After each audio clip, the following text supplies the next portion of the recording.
Welcome to APM study. आज हम kinematics का सेकंड पार्ट लेकर आए हैं, यानी गतिकी का आज दूसरा भाग लेकर आए हैं। पहले भाग में लगभग वेग से संबंधित, विस्थापन से संबंधित हम सवालों को कर चुके हैं और आज हम त्वरण व गतिकी समीकरणों पे हमारा फोकस रहेगा। और इसके अलावा एक और इन्फॉर्मेशन है, ग्राफ की भी हम इसके आगे नेक्स्ट वीडियो में या इसी के क्वेश्चंस को आगे साथ साथ करते जाएंगे। चलिए स्टार्ट करते हैं बिना किसी टाइम वेस्ट के। क्वेश्चन नंबर 14, यदि कोई वस्तु जिसका आरंभिक वेग शून्य है। पहले त्वरण के बारे में थोड़ा सा डिस्कशन कर लेते हैं कि त्वरण का क्या होगा। तो सबसे पहले त्वरण की बात करते हैं। त्वरण का मतलब होता है एक्सेलरेशन, जिसको हम ए से डिनोट करते हैं, यानी किसी वेग में परिवर्तन की दर, यानी किसी वेग का डेरिवेटिव्स है। वेग में अगर आप परिवर्तन करते हैं तो वह त्वरण है। कोई आपके पास कोई भी वस्तु है, अगर 20 की स्पीड से सपोज दैट जा रही है और किसी टाइम के अकॉर्डिंग वो चेंज हो रही है, 2 सेकंड के बाद में अगर वो और ज़्यादा स्पीड में चेंज हो रही है टाइम के स्पीड, तो उसको हम क्या कहते हैं, एक्सेलरेशन कहते हैं। जो एक्सेलेटर का जो काम होता है वही एक्सेलरेशन है। इसके अलावा गति की समीकरणों में बात करें तो हमारे पास में तीनों समीकरणों में आता है। पहली समीकरण क्या है, v बराबर u प्लस ए टी। यहाँ भी त्वरण मिलता है हमें, यानी यहाँ से हम निकालना चाहे तो a बराबर क्या मिलेगा, v minus you upon T. वहीं गति की दूसरी समीकरण की बात करें, s बराबर में U T plus half A T का स्क्वायर, ये भी सबको पता है, यहाँ से भी त्वरण ज्ञात कर सकते हैं। वहीं गति की तीसरी समीकरण वी स्क्वायर बराबर में यू स्क्वायर प्लस में 2a s, ये गति की तीसरी समीकरण। तीनों समीकरणों से हम त्वरण निकाल सकते हैं। ये कंडीशन डिपेंड करेगी कि क्वेश्चन किस टाइप से आया है और कौन सी गति की समीकरण की आवश्यकता पड़ेगी। वहीं बात करें, अगर यही त्वरण, त्वरण का मतलब होगा बढ़ना, वेग के साथ में बढ़ना, अगर उसमें कमी आ रही है, उसमें क्या आ रही है, कमी आ रही है, तो हम उसको क्या कह देते हैं, मंदन कह देते हैं। इट मीन्स जो नेगेटिव एक्सेलरेशन होता है, ऋणात्मक त्वरण होता है, उसे हम क्या कहते हैं, मंदन करना। यानी किसी वेग को धीमा करना वो तो मंदन है, वो किसी वेग को तेज करना वो क्या कहलाएगा, त्वरण कहलाएगा। चलिए करते हैं स्टार्ट। क्वेश्चन नंबर 14 पर आते हैं। यदि कोई वस्तु जिसका आरंभिक वेग शून्य है, आरंभिक वेग शून्य है, आरंभिक वेग हमारे u से डिनोट करते हैं आरंभिक वेग, सो क्या दे रखा है हमें, शून्य है। एक समान त्वरण 8 मीटर पर सेकंड स्क्वायर से गति कर रहा है। त्वरण हमें कितना दे रखा है, 8 मीटर पर सेकंड का स्क्वायर। तो 5वें सेकंड में उसके द्वारा तय की गई दूरी की थी, यानी t बराबर में ये कह रहा है 5वें सेकंड पे तय की गई, यानी दूरी बताइए आप हमें, वो विस्थापन या दूरी बताओ कितनी होनी चाहिए। चलिए इसके लिए हम क्या करेंगे, हमें एक सिंपल सा फार्मूला होता है, जब भी टाइम के साथ में बोले कि पहला, दूसरा, तीसरा, चौथा या पांचवा, उस टाइम पे बताओ, तो हम कौन सा फार्मूला काम में लेते हैं, एस एन बराबर में, एक सीरीज के फॉर्म में काम में लेते हैं, एस एन बराबर में U plus A by two N minus one. इस फॉर्मूले को हम यूज करेंगे। एस का मतलब यहाँ पे दूरी है, यू का मतलब वेग प्रारंभिक, ए का मतलब त्वरण, एन का मतलब कौन से बात करें, पहले, दूसरे, तीसरे, चौथे, पांचवें से बात करते हैं। चलिए सोल्यूशन करते हैं इसको। हमसे क्या पूछ रखा है, हमसे पूछ रखा है S5। प्रारंभिक वेग हमें 0 दे रखा है, a की वैल्यू दे रखी है 8/2, 2n, n की वैल्यू 5वें सेकंड के लिए, तो 5 माइनस 1। चलिए इसको सॉल्व करते हैं। 2 से कैंसिल किया 8 को, तो हमारे पास क्या मिला, यहाँ पे 4 इंटू 5 टू 10, 10 माइनस 1 9, 9 4 36 मीटर, यानी 36 मीटर जो होगा इसका सही आंसर होगा, यानी ऑप्शन नंबर ए एकदम राइट आंसर होगा। चलिए चलते हैं क्वेश्चन नंबर 15 पर।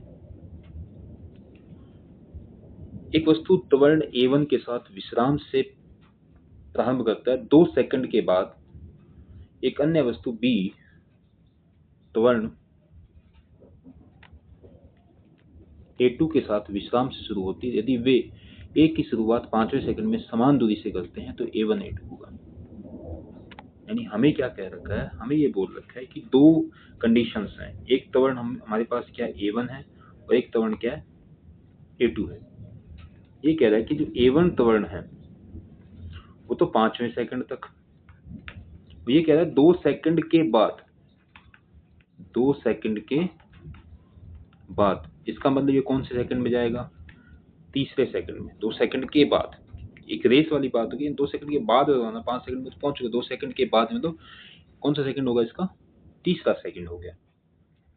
और फिर ये कह रहा है कि समान दूरी तय करते हैं, यानी इसके द्वारा तय की गई दूरी S1 की किसके बराबर होगी, S2 की। एक कंडीशन दे रखी है और हमसे ये पूछ रखा है कि A1 और A2 का रेशो क्या होगा। ये क्वेश्चन है हमारे पास में, ये क्वेश्चन का पार्ट होगा, इतना कुछ गिवन का पार्ट होगा अपने पास में। चलिए हम गति की समीकरणों का उपयोग अभी बात करें। तो हमें क्या दे रखा है, तो पांचवा व तीसरा, थोड़ी देर पहले हमने एक फॉर्मूला लिखा था, बड़ा सिंपल सा फॉर्मूला लिखा था। क्या लिखा था हमने, SN equal to U plus A/2 2N minus का 1। तो एक एक करके निकालते हैं अपने। सबसे पहले हम निकालते हैं S1, पहले हम S1 को निकालते हैं।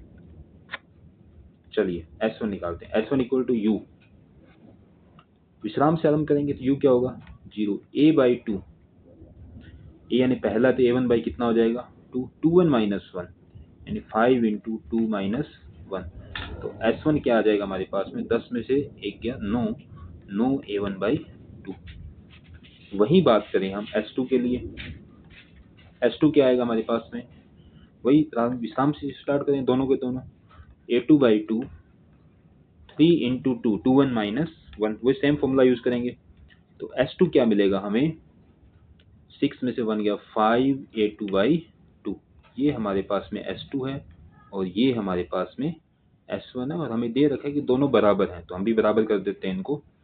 यानी 9 A1 by 2 is equal to 5 A2 by 2, 2 से 2 कैंसिल, तो A1 बाई A2 कितना मिल गया हमें 5 बाई 9, यानी 5:9 एकदम राइट आंसर। ये भी ध्यान रखिए, जब भी हम डिनोमिनेटर न्यूमरेटर अंश या हर में लिखते हैं किसी चीज़ को, या हम इसको रेशो में लिखें, ध्यान रखें कि पहले A1 है तो हम A1 को लिखेंगे, बाद में A2 है तो A2। तो A1 का रेशो क्या होगा 5 और A2 का रेशो क्या हो जाएगा 9, तो 5:9 होगा। ऑप्शन में दोनों मिलेंगे हमें, तो आंसर नंबर कौन सा सही होगा, ये ऑप्शन एकदम राइट आंसर। चलिए क्वेश्चन नंबर 16 पर आते हैं।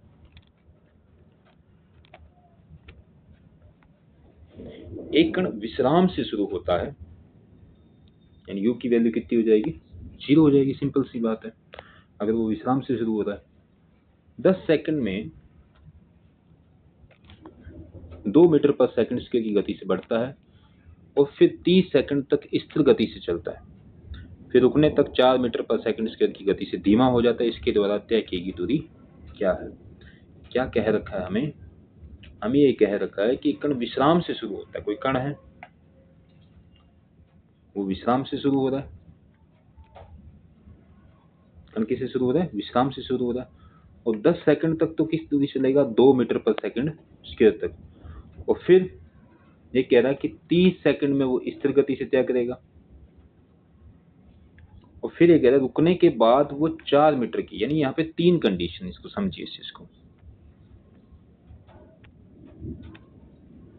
कितनी कंडीशन है, 3 कंडीशन दे रखी है। पहली कंडीशन क्या हमें दे रखी है, फर्स्ट कंडीशन है कि 10 सेकंड तक 2 मीटर पर सेकंड स्क्वायर के त्वरण से गति बढ़ाता है। इसका मतलब त्वरण बराबर क्या होता है, वेग बटे में समय। वेग बराबर क्या हो जाएगा, त्वरण इंटू में समय। तो अधिकतम वेग कितना होगा, अधिकतम वेग होगा 2 इंटू 10, यानी अधिकतम जो वेग आएगा हमारे पास में वो आएगा 20 मीटर पर सेकंड। ये अधिकतम वेग आ गया हमारे पास में, ठीक है। एक और कंडीशन दे रखी है हमें, सेकंड कंडीशन क्या दे रखी है हमें, कि फिर वो 30 सेकंड तक स्थिर चलता है, 30 सेकंड तक स्थिर, कोई चेंज नहीं आता। ओके, थर्ड केस में क्या देता है अपने को, थर्ड केस में कहता है कि 4 मीटर पर सेकंड स्क्वायर से धीमा हो जाता है। अब की बार क्या होता है, वो धीमा होता है, और किस त्वरण से होता है, वो किस मंदन से होगा, 4 मीटर पर सेकंड स्क्वायर से होगा। तो यहाँ टाइम निकाल लेते हैं, चाल कितनी है हमारे पास में, v अपॉन में क्या जाएगा a। सेम फॉर्मूला यूज करेंगे, वो सेम फॉर्मूला जो अभी हमने स्टार्ट में लिखा था, यहाँ पे ये लिखा हुआ पड़ा। वेग कितना हमारे पास में, अधिकतम 20 है, त्वरण कितना है 4 है, कितना मिल जाएगा 5 सेकेंड। अब यहाँ से कुछ क्लियरेंस चाहिए अपने को। 3 कंडीशन है, तीनों में अलग अलग टाइम मिल गया हमें। पहली कंडीशन में टाइम कितना मिल गया हमें 10 सेकेंड, दूसरी में कितना टाइम मिल गया अपने को 30 सेकेंड, और तीसरी में टाइम कितना अपने पास में 5 सेकेंड। तो अलग अलग कंडीशन, यहाँ तेज हो रहा है यहाँ स्थिर है, यहाँ धीरे हो रहा है। चलिए, तो इस क्वेश्चन को करने का बेटर मेथड क्या रहेगा कि हम इसको एक ग्राफ की तरह रिप्रेजेंट करते हैं। इसको एक ग्राफ बना लेते हैं हम सिंपल सा। चलिए, ग्राफ बना लिया। किसके बीच में बनाए? हमें क्या निकालना है? हमें क्या निकालना है कि इसका डिस्प्लेसमेंट कितना होगा। तो डिस्प्लेसमेंट क्या होगा? ये तो आपके पास में किसका आएगा? टाइम का। ये किसका आएगा? वेलोसिटी को। जब भी हम डिस्प्लेसमेंट निकालते हैं, विस्थापन निकालते हैं, तो विस्थापन क्या होता है? वेग गुणा में समय, क्योंकि वेग बराबर होता है विस्थापन बटे समय। तो विस्थापन किसके बराबर हो जाएगा? v इंटू टी के। यानी v को जब t के साथ मल्टीपल करेंगे तो हमें क्या मिल जाएगा? विस्थापन मिल जाएगा।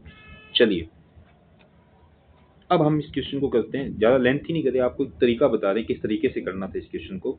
हमें कह रहा है कि पहले स्पीड बढ़ाता है, बढ़ाएगा। कितने टाइम तक बढ़ाएगा? ये यहाँ से लेके यहाँ तक बढ़ाई। कितने टाइम तक बढ़ाई इसने? 10 सेकंड तक बढ़ाया। ओके। फिर इसने क्या किया? 30 सेकंड तक क्या जाएगा? ये एकदम स्थिर जाएगा। और यानी यहाँ से लेकर के 30 सेकंड तक ये क्या जाएगा? स्थिर। फिर ये धीमा हो जाएगा। कितने सेकंड में? अभी टाइम निकाल के हैं अपने 5 सेकंड में। तो ये ट्रेपेजियम बन गया। ट्रेपेजियम का मतलब ये बन गया समलंब चतुर्भुज बन गया। तो इसका एरिया निकाल देते हैं। तो इसकी जो लंबवत दूरी है वो कितनी होगी? इसका वेग, अधिकतम वेग कितना है इसका? 20 मीटर पर सेकंड। अब इसका हम आंसर निकाल देते हैं। क्या मिलेगा हमें? इसका एरिया क्या मिलेगा? विस्थापन होगा। यानी एस किसके बराबर है? विस्थापन के। क्या होता है? 1/2 आमने सामने की लंबाई है। तो आमने सामने लंबाई कितनी होगी आपके पास में? 10, 30, 5। कितना हो गया? आमने सामने की भुजाओं का योग होता है 45 प्लस सामने की भुजा कितनी हो जाएगी? 30 इंटू में ऊंचाई कितनी है? 20। तो इस 2 से कैंसिल करेंगे तो कितना आएगा यहाँ पे? 10। और 45 व 30 होते हैं 75। 75 इंटू 10 कितना हो गया? 750 मीटर की दूरी तय की जाएगी। आई होप कि इसको ग्राफ से करेंगे तो ज़्यादा जल्दी हो पाएगा। आपके माइंड में क्लिक करना चाहिए जब भी ऐसी कंडीशन है कि आप बढ़ रहे हैं, फिर एक स्थिर हो रहे हैं, फिर धीरे हो रहे हैं, या एकदम बढ़ के फिर नीचे धीरे हो रहे हैं, तो आप किसी न किसी ग्राफ को इमेजिन कर लीजिए। या तो वो ट्राइंगल बनेगा, या कोई समलंब बनेगा, या कोई आयत बनेगा। उसी का क्षेत्रफल क्या कहलाता है हमारे क्लास में? उसका विस्थापन कहलाएगा। चलिए अगले क्वेश्चन पे आते हैं। क्वेश्चन नंबर 17 पर आते हैं। क्या कह रहा है कि एक मोटरसाइकिल का इंजन अधिकतम 5 मीटर पर सेकंड स्क्वायर का त्वरण उत्पन्न कर सकता है, और इससे ब्रेक 10 मीटर पर सेकंड स्क्वायर की मंदता उत्पन्न कर सकते हैं। तो वह न्यूनतम समय क्या है जो 1.5 किलोमीटर की दूरी तय कर सकता है? ये क्वेश्चन अपने पास में। अधिकतम इंजन कितना कर सकता है? 5 मीटर, और ब्रेक अधिकतम 10 मीटर पर सेकंड स्क्वायर से, और दूरी कितनी दे रखी है अपने को? 1.5 किलोमीटर। दो अलग अलग त्वरण दे रखे हैं। तो मोटरसाइकिल का ब्रेक का टाइम निकालो, उसका टाइम, यानी दोनों के अलग अलग कहें तो दोनों की जो दूरियां हैं, पहले की दूरी S1, दूसरे की जो दूरी S2, वो टोटल दूरी कितनी है? दोनों एक साथ ही होगी। 1.5 किलोमीटर में, तो मीटर में कितना हो गया? 1500 मीटर। अगर हम चाहें तो S बराबर में UT प्लस में हाफ AT का ये फॉर्मूला लगाएं S1 के लिए, फिर हम किसका लगाएं? S2 के लिए, UT प्लस में हाफ A2 का, फिर S1 S2 को ऐड करें, जोड़ने के बाद इन दोनों समीकरण को बराबर रखेंगे तो काफ़ी लेंथी हो जाएगा ये चीज़। तो इसको करने का एकदम शॉर्ट मेथड क्या है? ध्यान रखें एकदम अच्छे से, जब भी इस टाइप का क्वेश्चन आ जाए, जब 2 त्वरण मिल जाए अपने को, एक यहाँ पे मिल गया और एक यहाँ पे मिल गया, विस्थापन मिल सकता है, टाइम मिल सकता है आपके साथ में कोई भी, तो इसके लिए हम कौन सा फॉर्मूला काम में लेंगे?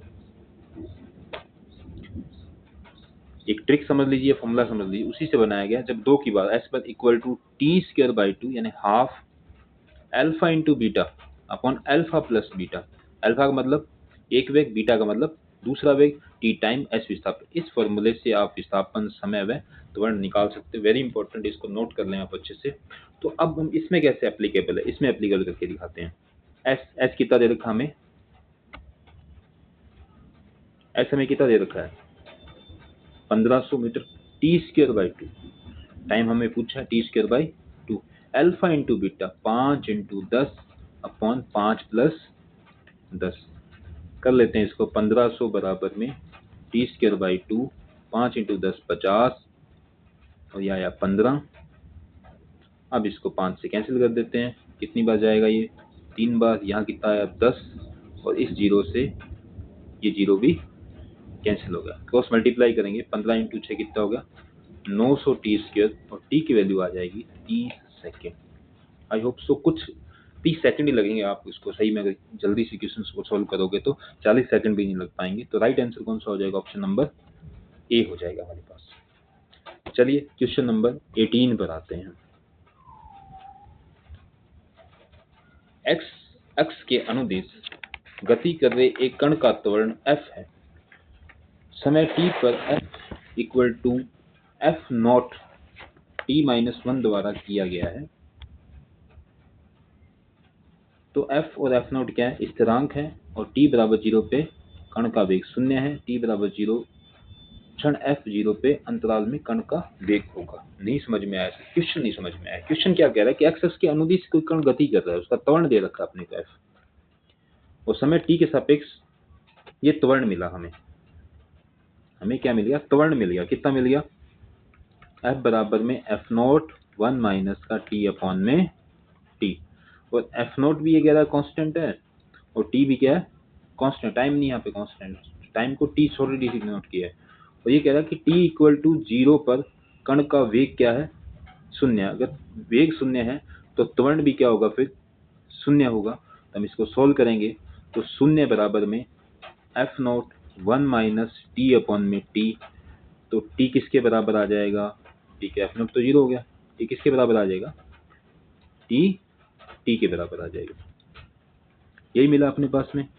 तो इसके बीच समय अंतराल में कक्ष का वेग f बराबर 0, यानी t बराबर 0 से लेकर के f बराबर 0 के बीच में, यानी ये आपको कह रहा है कि जब t 0 था और f 0 था, इसके बीच में जो भी वेग था वो वेग ज्ञात कीजिए, वो वेग ज्ञात करो आप। तो इसको भी ग्राफ से कर सकते हैं, बड़ा बिल्कुल सिंपल सा। वेग क्या होगा आपके पास? वेग क्या होता है? अगर हम त्वरण की बात करें, त्वरण का रिलेशन देखना अपने को, यानी त्वरण में ये त्वरण का ग्राफ बना लेते हैं और ये हम किसका कह देते हैं? टाइम का। अगर हम बात करें कि त्वरण को टाइम के साथ में मल्टीपल करेंगे तो हमें क्या मिलेगा? वेग मिलेगा। तो वही बात करें अपने, तो ये एकदम से क्या हो रहा है आपके पास में?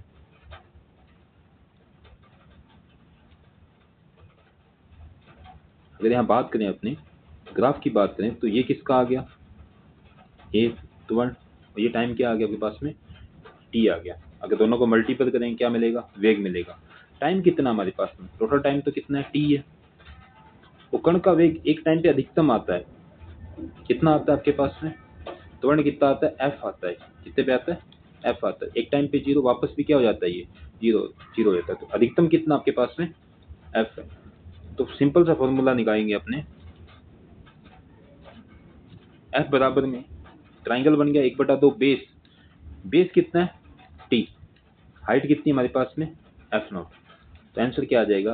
1/2 एफ नॉट टी। इसका क्या हो जाएगा? एकदम राइट आंसर हो जाएगा। यानी टी किसके इक्वल है? हमने पहले भी कर चुके हैं, कैपिटल टी के इक्वल है एफ नॉट कैपिटल टी। तो आंसर नंबर जो सी जो है एकदम राइट आंसर होगा। आई होप सो समझ आए। इसको ग्राफ की हेल्प से करेंगे इजी है, अदरवाइज इंटीग्रेशन से करेंगे तो भी आंसर आ जाएगा। चलिए नेक्स्ट क्वेश्चन पे चलते हैं। क्वेश्चन नंबर 19 पर चलते हैं। देखिए कण का समीकरण दे रखा अपने को x बराबर में t प्लस 5 माइनस 1। क्या दे रखा है? x बराबर में t प्लस 5 की पावर कितनी रखी? माइनस 1 दे रखी है। के अनुसार t समय में x दूरी तय करता है तो कण का त्वरण अनुपातिक है। और आपसे क्या पूछ रखा है? त्वरण पूछ रखा है। चलिए पहले इस चीज को समझिए कि अगर हमें विस्थापन हो, अगर क्या हो? विस्थापन हो हमारे पास में, x क्या है? विस्थापन। x क्या है? विस्थापन अपने पास में। एक मिनट,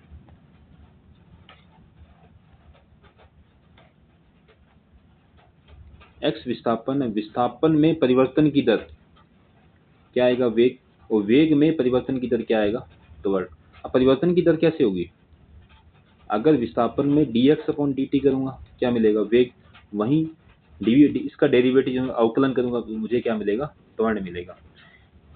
अगर मुझे त्वरण से क्या चाहिए? वेग। और वेग से क्या चाहिए मुझको? विस्थापन चाहिए। तो मेरे को क्या करना पड़ेगा? यहाँ पे समाकलन करना पड़ेगा। v का किसके सापेक्ष? समय के सापेक्ष। a का किसके सापेक्ष? समय के सापेक्ष। और v का किसके सापेक्ष? समय के सापेक्ष अवकलन करूंगा तो मुझे क्या मिल जाएगा? विस्थापन मिल जाएगा। इस बात का ध्यान रखें। ये इतना तो पता ही है सबको कि हम विस्थापन में जब परिवर्तन करते हैं, अवकलन करते हैं तो एक बड़ी राशि आती है, और जब समाकलन करते हैं तो हम दूरी की ओर बढ़ते जाते हैं। चलिए इसी को ही यूज करते हैं हम क्वेश्चन नंबर 19 पे। तो हमें क्या दे रखा है? x बराबर, हमें दे रखा है x बराबर में t प्लस 5 की पावर माइनस 1। अनुपातिक बोल रहा है कि लगभग संख्या का कोई रोल नहीं है। आपको क्या निकालना है? वेग निकालना है। तो हम क्या करेंगे इसका? अब तो इसका क्या करेंगे? अवकलन करेंगे। dx अपॉन dt, माइनस एक पावर आगे आ गई t प्लस 5 माइनस 1। जिस माइनस 1 का कितना आ गया आपके पास? माइनस का 2 आ गया। तो v इक्वल टू क्या मिल गया आपके पास में, या v समानुपाती क्या मिल गया? t प्लस 5 की पावर माइनस 2। ओके, अब आते हैं त्वरण पे आते हैं। त्वरण क्या होगा? dv अपॉन में dt।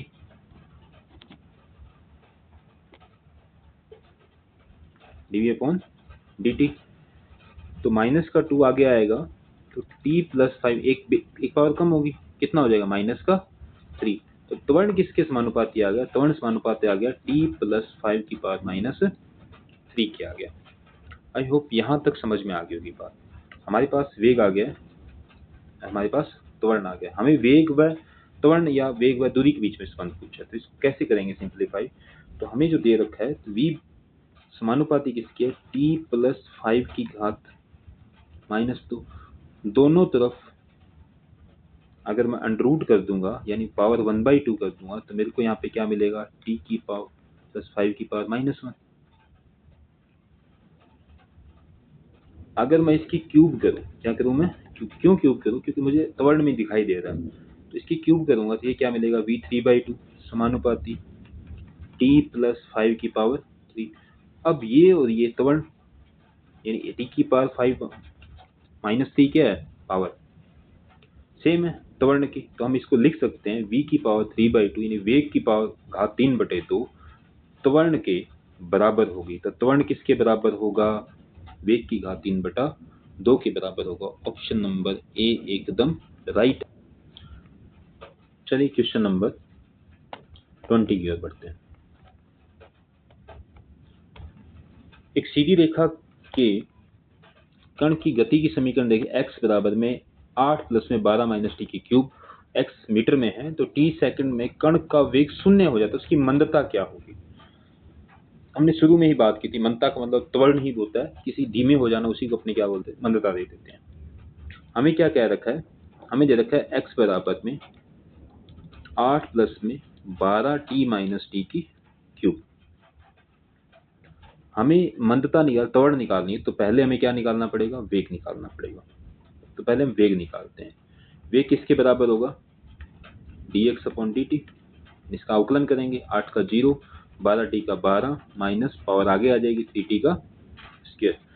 ये कह रहा है कंडीशन हमें दे रखी है यहाँ पे, देखिए कि जब कण का वेग शून्य हो जाता है तब मंदता होती है। तो कण का वेग शून्य हो जाता है, तो इसी कंडीशन को हम काम में ले लेते हैं कि जब किसके बराबर हो? शून्य के बराबर। तो इसका मतलब 12 माइनस 3t का स्क्वायर किसके बराबर हो गया? 0 के।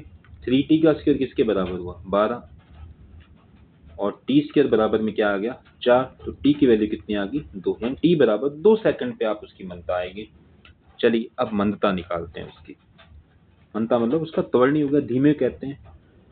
वेग में परिवर्तन की दर क्या कहलाएगा? त्वरण या मंदता कहलाएगी। 12 का करेंगे कितना हो जाएगा? 0 माइनस 3t कितना आ जाएगा? माइनस का 60, माइनस में आएगा। मंदता ऑलवेज किस में आएगी? माइनस में आएगी, नेगेटिव आएगी। और किस पे निकालना अपने को? t बराबर 2 पे। तो माइनस 6 इंटू 2 माइनस का 12 मीटर पर सेकंड का स्क्वायर। ये क्या आ जाएगी? इसकी मंदता आ जाएगी। ऑप्शन नंबर डी एकदम राइट आंसर होगा। चलिए क्वेश्चन नंबर 21 1 की ओर बढ़ते हैं। इकाई द्रव्यमान का एक कण एक आयामी गति से गुजरता है। जैसे इसका वेग v बराबर में बीटा एक्स की घात -2n के अनुसार बदलता है। बीटा व नीटा n जो है स्थिरांक है। x की स्थिति है x के फलन के रूप में। किस फलन में चाहिए आपको? x के फलन के रूप में कण का त्वरण इस प्रकार है। फंक्शन में बताना अपने को, डायरेक्ट संख्या में नहीं बताना है। तो पहले तो इस बात को समझते हैं हम, एक सिंपल सा कॉन्सेप्ट बताते हैं। हमने आज तक क्या पढ़ रखा है? हमें ये पढ़ रखा है कि सर a बराबर होता है dv बटा dt। ठीक है, अगर समय के सापेक्ष के तब तक ठीक है, परंतु हम क्वेश्चंस में देखिए आप, यहाँ पे हमें क्या कह रखे हैं कि कण की स्थिति के अनुसार बदलता है। वो स्थिति के अनुसार बदलता है तो हम फिर क्या करेंगे? तो ये जो फॉर्मूला हमने पढ़ा है a इक्वल टू क्या पढ़ रखा है? dv अपॉन में dt। एक काम करते हैं, इस फॉर्मूले में हम इसके अंश व हर में dx से मल्टीपल कर देते हैं, dx। अब यहाँ देखो dx अपॉन dt, क्या होता है? वेग। क्या मिल गया? v dv upon dx। ये हो गया स्थिति के सापेक्ष वितरण। एक्चुअल में इस फॉर्मूले को हम भूल जाते हैं कि हम तो यही ध्यान में रखते हैं कि ठीक है सर, त्वरण बराबर में यही होता है dv अपॉन dt, तो इसको भी ध्यान में रखना है। a बराबर में a v dv upon dx। इसका जब समय वेग जो होगा स्थिति के साथ करेगा तब हम इसको काम में लेते हैं। चलिए इसी को यूज में लेते हैं। क्या पढ़ा हमने अभी? हमने पढ़ा a equal to v dv upon dx।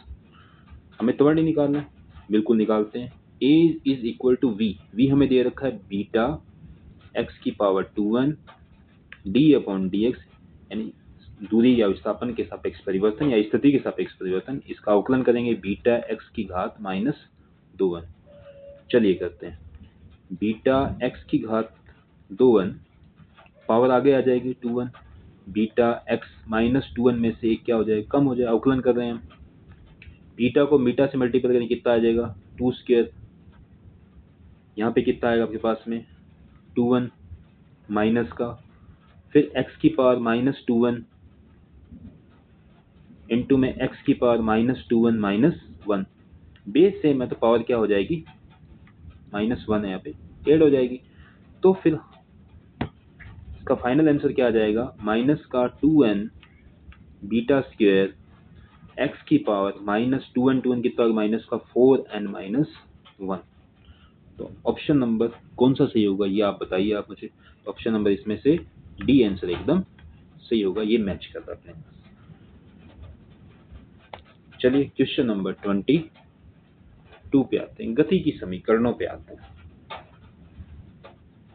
कितनी समीकरणें होती हैं गति की? गति की सिर्फ 3 समीकरणें होती हैं। कौन कौन सी होती हैं गति की 3 समीकरणें? पहली समीकरण कहते हैं v बराबर में u प्लस में at।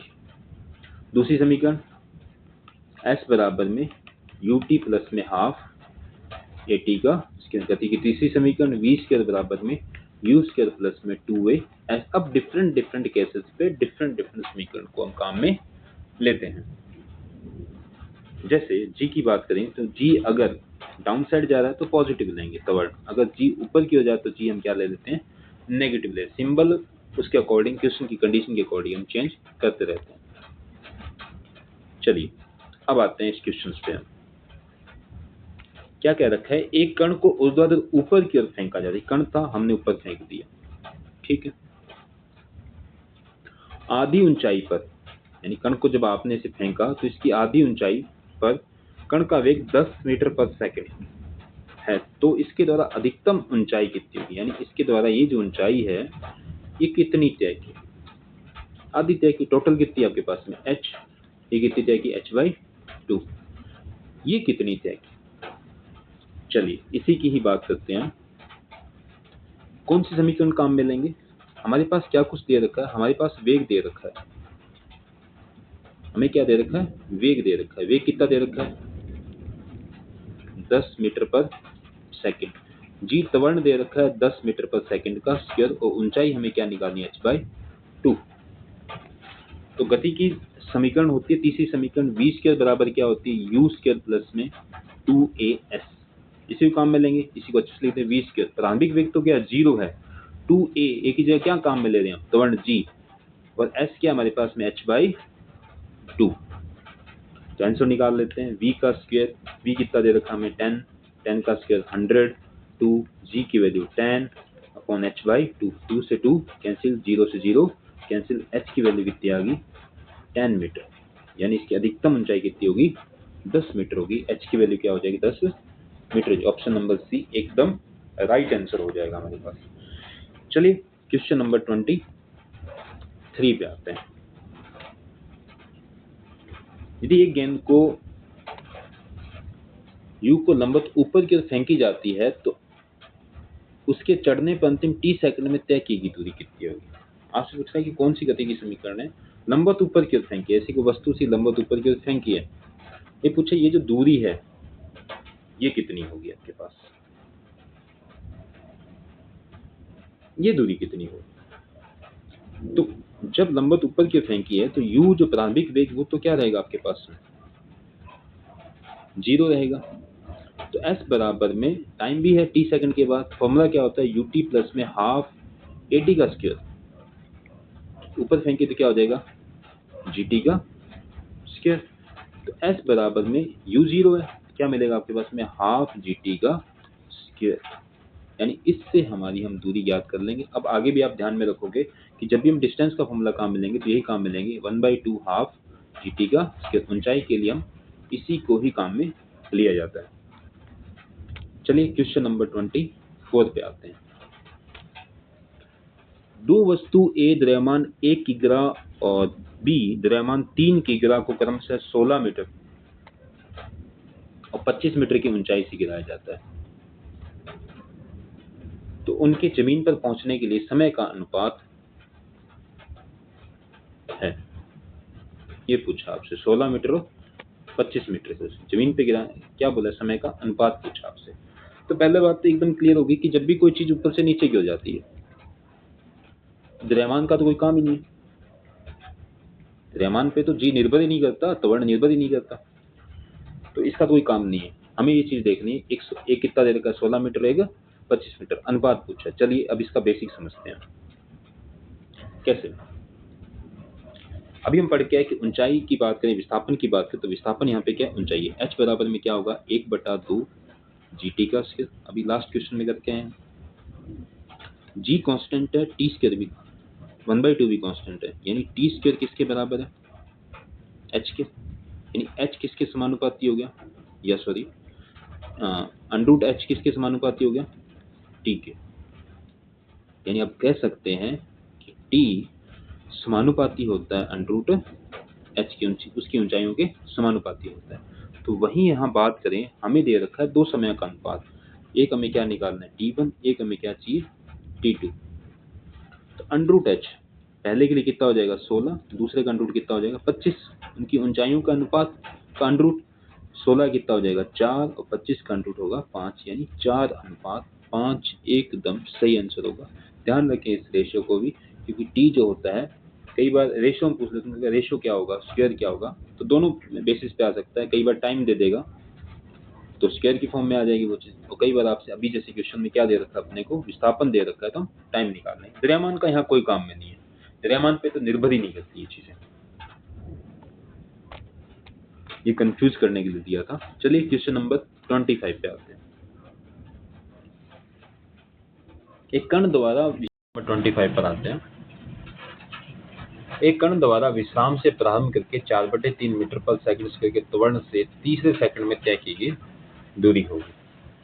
तो स्टार्ट में हमने बात की थी, एक फॉर्मूला आया था पहला दूसरा तीसरा चौथा पांचवा, जब भी हमें कह दे तो हम एक सिंपल सा फॉर्मूला काम में लेंगे। क्या लेंगे एस एन सीरीज का फॉर्मूला u प्लस में a/2 2n-1। हमसे क्या बोला है S3 निकालने को बोला है, u की वैल्यू विश्राम में तो 0 होगी, a/2 त्वरण कितना दे रखा है 4/3/2 2n, n की वैल्यू कितनी दे रखी हमने को 3-1। चलिए इसको सॉल्व करते हैं। 4/6 इंटू 3 इंटू 2 6 में से कितना गया 5, कैंसिल कर देते हैं, 2 ये कितना आ जाएगा 3, तो ये आ जाएगा 10/3 मीटर। यानी ऑप्शन नंबर ए एकदम राइट आंसर हो जाएगा, 10/3 मीटर। चलिए क्वेश्चन नंबर 26 की ओर बढ़ते हैं। एक कण निरंतर त्वरण के साथ एक सीधी रेखा में चलता है। कोई कण होगा और त्वरण के साथ सीधी रेखा में चलता है और t सेकंड के बाद 135 मीटर की दूरी गुजरने पर अपने वेग में 10 मीटर पर सेकंड से 10 मीटर नहीं, ये क्वेश्चन में मिस्टेक है। यहाँ पे 10 मीटर नहीं आएगा, यहाँ पे आएगा 20 मीटर।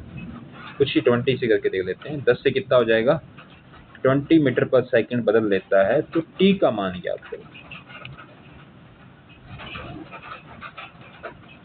टी सेकंड में ये आपको दे रखा है, विस्थापन दे रखा है। टी सेकंड में कितना चल गया, ये 135 चल गया। चलिए इसी को सॉल्व करते हैं। हमें दे क्या रखा है, हमें दे रखा है विस्थापन, हमें दे रखा है विस्थापन। एस कितना दे रखा है, 135 मीटर। प्रारंभिक वेग कितना था इसका, u बराबर कितना था, 10 मीटर पर सेकंड। बाद में कितना कर लिया इसने, 20 कर दिया, 20 मीटर पर सेकंड। और आपसे पूछा कितना टाइम लगेगा। क्या करेंगे हम, हमें ये पता है कि वेग बराबर में क्या होता है, विस्थापन बटे समय। और हमारे से जब समय पूछा है तो समय बराबर क्या आ जाएगा, विस्थापन बटे वेग। तो विस्थापन कितना दे रखा है, 135। सर वेग यहाँ पे दो दे रखे हैं, तो दोनों का औसतन वेग निकाल लेंगे, a + b/2, 10 + 20/2। तो 135 बटे 30/2, 2 से कैंसिल करके कितना आ जाएगा, 15। और 15 से कैंसिल करके कितना आ जाएगा, 9। यानी 9 सेकंड का टाइम लगेगा जब वो 10 से कितना कर लेगा, 20 कर लेगा। सर यहाँ पर आपने इसका औसतन क्यों निकाला, क्योंकि 10 से 20 हो रहा है आपके पास में। जब भी दो वेग आ जाए, जब बदल रहा है अपने आप में, तो उसका हम एवरेज वेग निकाल लेंगे। तो उसका एवरेज वेग सामान्य एवरेज जैसे निकालते हैं, u + v/2 एवरेज वैल्यू काम मिलेगी गुजरने पर। चलिए नेक्स्ट क्वेश्चन पे आते हैं। 27 मिसिंग है, 28 सेम ही क्वेश्चन है, 27 और 28। एक सीधी बस 10 मीटर पर सेकंड की गति से चल रही है और एक स्कूटर 10 सेकंड में बस से आगे निकलना चाहता है। यदि बस 1 किलोमीटर की दूरी पे है तो किस गति से बस का पीछा करना चाहिए। ये स्कूटर है और ये बस है। बस है 10 की स्पीड से और स्कूटर का हमें पता नहीं किस स्पीड से जाएगा। और इसके बीच में अब डिस्टेंस कितनी, 1 किलोमीटर की है। अगर टाइम की बात करें, एक बस स्कूटर 100 सेकंड में बस से आगे निकल सकता है। तो ये कितना टाइम लगाना चाहता है, यहाँ से यहाँ तक 100 सेकंड लगाना चाहता है इससे आगे निकलने के लिए। पर स्कूटर की स्पीड हमें नहीं दे रखी, किस स्पीड से ये 1 किलोमीटर बस का पीछा करके वो आगे निकल जाएगा। चलिए इसको लिख लेते हैं कि हमें क्या कुछ दे रखा है यहाँ पे। एक हमें बस क्या दे रखी है, चाल दे रखी, कितनी दे रखी है, 10 मीटर पर सेकंड। डिस्टेंस दे रखी है हमें 1 किलोमीटर यानी 1000 मीटर। और टाइम हमें दे रखा है, कितना दे रखा है, 100 सेकंड। और स्कूटर की स्पीड हमें नहीं दे रखी। यहाँ पे देखिए कि यहाँ से जब यहाँ से जा रहे हैं, बस का जब पीछा कर रहे हैं, तो एक सापेक्षता का सिद्धांत लगेगा, सापेक्ष वेग। तो vs माइनस में क्या लगेगा, vb बस में। यानी एक दिशा में जा रहे हैं, जब एक दिशा में जाएं, जब समान दिशा में जाएंगे तो क्या करते हैं, अपने घटाते हैं। जब विपरीत दिशा में होते तब हम क्या करते, दोनों वेगों को जोड़ देते। तो यहाँ पे एक दिशा में जाए तो हमें क्या करना पड़ेगा, घटाना पड़ेगा। तो वेग बराबर में vs माइनस में vb या vb माइनस का vs। तो आगे कौन जा रहा है, तो आगे जा रही है स्कूटर, तो क्या होगा फिर vs माइनस का vb, क्योंकि बस का कम होगा तभी तो उसको पार कर पाएगा स्कूटर। क्या मिलेगा, vs अपॉन वेग बराबर होता है विस्थापन। विस्थापन कितना हमारे पास में, 1000 टाइम कितना लग रहा है 100 सेकंड। 2 जीरो 2 जीरो कैंसिल, कितना आ गया ये वी एस माइनस बस की चाल हमें दे रखी है 10 बराबर 10, तो वी एस बराबर में 10 प्लस 10 कितना आ गया 20 मीटर पर सेकंड, यानी उससे दुगनी चाल होनी चाहिए। कहने का मतलब अगर स्कूटर को बस को पार करना है तो। चलिए क्वेश्चन नंबर 29 बताते हैं। एक गेंद को विश्राम से शुरू करके t बराबर 0 पर एक ऊंचे मंच से गिराया जाता है। तो गेंद होगी t बराबर 0 पे ऊंचे मंच पर गिराया, 6 सेकंड के बाद गेंद उसी प्लेटफॉर्म v गति से नीचे की ओर फेंकी जाती है। तो ये क्वेश्चन अधूरा है, इसमें कोई ना कोई मिसिंग है अभी तक।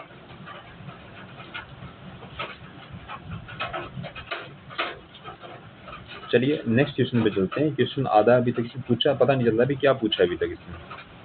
क्वेश्चन नंबर 30 पे आते हैं। टाइपिंग एरर हो सकती है। 20 मीटर ऊंचे टावर के एक शीर्ष पर खड़ा एक लड़का एक पत्थर मत गिराता है। g बराबर 10 मीटर पर सेकंड स्क्वायर मानते हुए जिस वेग से जमीन पर टकराता है वह वेग क्या होगा। कितना टावर की ऊंचाई कितनी है हमारे पास में 20 मीटर, तो जी तो पता ही है 10 ही है, और जमीन से वो टकराता है तो आपसे क्या पूछा है, उसका वेग पूछा है, किस वेग से टकराएगा। तो टावर की हाइट दे रखी है हमें, हाइट कितनी दे रखी है 20 मीटर। प्रारंभिक वेग तो क्या होगा इसका 0, और जी किसके बराबर है हमारे पास 10 मीटर पर सेकेंड। स्टार्ट में बात कर रहे थे, हम एक फॉर्मूला काम में ले रहे थे, एस बटा 2 हाफ जी टी का स्क्वायर।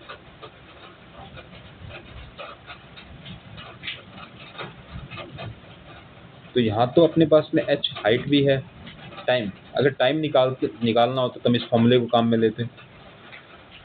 तो फिर हम कौन सा फॉर्मूला लेंगे, टाइम हमें दे नहीं रखा, तो हम गति की तीसरी समीकरण पे आते हैं। वी स्क्वायर बराबर में यू स्क्वायर प्लस में 2as, ए की जगह यहाँ पे क्या होगा g, एस की जगह क्या होगा विस्थापन।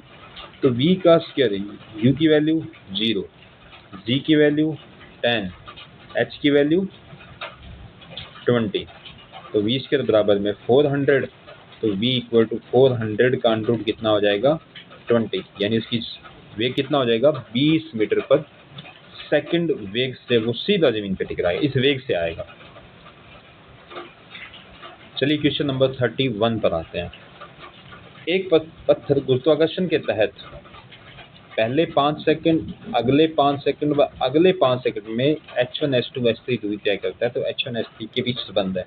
कुछ देख के शायद आपको याद आया हो कि हमने कहीं ना कहीं बुक में, एनसीईआरटी बुक से बाहर कुछ आता नहीं है, हमने कॉन्सेप्ट पढ़ा था गैलीलियो का। और गैलीलियो ने ये कहा था कि जब क्रमागत रूप से या समान समय अंतराल में, समान कोई समय अंतराल में अगर ऐसी दूरियां तय करते हैं तो उस दूरियों का अनुपात जो होता है 1:3:5:5, इस तरीके से अनुपात चलता है।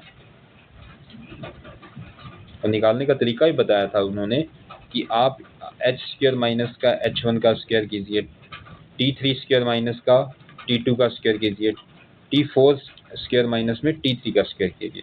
चलिए इसको सॉल्व करते हैं, आपको बताते हैं कैसे होगा। इस बात को ध्यान रखें, गैलीलियो कॉन्सेप्ट है। क्या कॉन्सेप्ट है, अगर आपके पास में t1 t2 t3 t4 t5 इस टाइप से दे दे, तो हमें जब रेशो निकालना हो तो इनका दूरियों का, तो क्या आएगा t2 का स्क्वायर माइनस t1 का स्क्वायर रेशो, किसका रेशो आएगा ये h1 का। वहीं h2 का रेशो क्या आएगा t3 का स्क्वायर माइनस t2 का स्क्वायर, वहीं h3 का क्या आएगा t4 का स्क्वायर माइनस में t3 का स्क्वायर। इस तरीके से रेशो आएगा, यानी इसका रेशो आप डायरेक्टली याद रखो 1:3:5 इस टाइप से रेशो होता है। क्या क्या होगा, h1 का रेशो क्या होगा 1, h2 का रेशो क्या होगा 3, h3 का रेशो क्या होगा 5। तो डायरेक्टली आंसर आ जाएगा अगर आपको ध्यान में होता, तो ऑप्शन नंबर डी एकदम सही होता, 1:3:5। चलिए क्वेश्चन नंबर 32 पे आते हैं। एक प्रीति मेट्रो स्टेशन पहुंची, पाया कि एस्केलेटर काम ही नहीं कर रहा। ठीक है, वह समय t1 पे स्थिर एस्केलेटर पे चलेगी, अन्य दिनों में चलती एस्केलेटर पे स्थिर रहती है, एस्केलेटर उसे T2 समय ऊपर ले जाता है, तो चलते एस्केलेटर में उसे कितना समय लगेगा? मेट्रो स्टेशन पहुंची, T1 पे एस्केलेटर पे चलेगी वो, अन्य दिनों तो वह स्थिर रहता है, पर आज क्या T2 टाइम में ऊपर ले गया वो, तो टोटल टाइम क्या हो गया? ये कुछ इस टाइप से क्वेश्चन हो गया कि कोई एक आदमी जो है किसी काम को 5 दिन में करता है, तो 2 आदमी किसी काम को 10 दिन में करते हैं, तो बताओ टोटल काम कितना होगा? तो शायद हम ऐसे करते हैं कि उसका कुल काम चाहिए अपने को, तो हम ऐसे करते हैं, तो 1/5 और 1/10 उसका एक काम निकालते थे, फिर हम उसका एलसीएम ले सकते हैं, एलसीएम उसका आंसर निकाल। वहीं यहाँ पे भी क्वेश्चन आ गया, सेम एंटिटी दे रखी है, 1/t, पहला टाइम क्या आपके पास में T1, दूसरा टाइम कितना है T1, यानी एकांक समय में इतना हो गया अपने पास में, तो 1/t इक्वल टू क्या आ गया, T1 T2, एलसीएम लिया T1 प्लस T2, T चाहिए अपने को, T बराबर क्या होगा, T1 T2 upon T1 plus T2। Option number हमारे पास बी एकदम सही आंसर होगा। चलिए क्वेश्चन नंबर 33 पे आते हैं, last question but not list. चलिए लास्ट 33 क्वेश्चन पे आते हैं अपने। एक गेंद को एक टावर के शीर्ष से 20 मीटर पर सेकंड के वेग के लंबवत नीचे की ओर फेंका जाता है, कुछ समय के पश्चात 80 मीटर पर सेकंड के वेग से जमीन पर टकराता है, यानी कोई टावर है ऐसे, और इसके जो शीर्ष पे किस वेग से, 20 से, और कुछ टाइम बाद में कितना हो जाता है ये 80, और ये आपसे हाइट पूछिए कितनी हाइट होनी चाहिए। चलिए इसी को ही कैलकुलेट करते हैं अपने। तो हमें प्रारंभिक वेग कितना दे रखा है, 20 मीटर पर सेकंड, तो अंतिम वेग कितना दे रखा है, कुछ टाइम बाद में कितना हो जाता है 80 मीटर पर सेकंड, और जी हमें दे रखा है 10 मीटर पर सेकंड का स्क्वायर। तो समय नहीं है, तो गति की तीसरी समीकरण काम मिलेंगे, v स्क्वायर अगर u स्क्वायर प्लस में 2gh, क्या मिल गया अपने को, v square minus u square upon में 2g बराबर में h। तो h का मान क्या है, v का स्क्वायर 80 का स्क्वायर u का स्क्वायर 20 का स्क्वायर अपॉन 2g, जी की वैल्यू कितनी आ गई 10, 80 का स्क्वायर कितना हो गया 6400, 20 का 400 अपॉन में कितना आ गया 20, ये आ गया 6000 में हम 20 का डिवाइड करेंगे 0 0 2 से किया 300, यानी कितनी डिस्टेंस कवर करनी पड़ेगी, 300 डिस्टेंस कवर करनी पड़ेगी। Thank you so much for watching this. चलिए अभी नेक्स्ट पार्ट में मिलेंगे।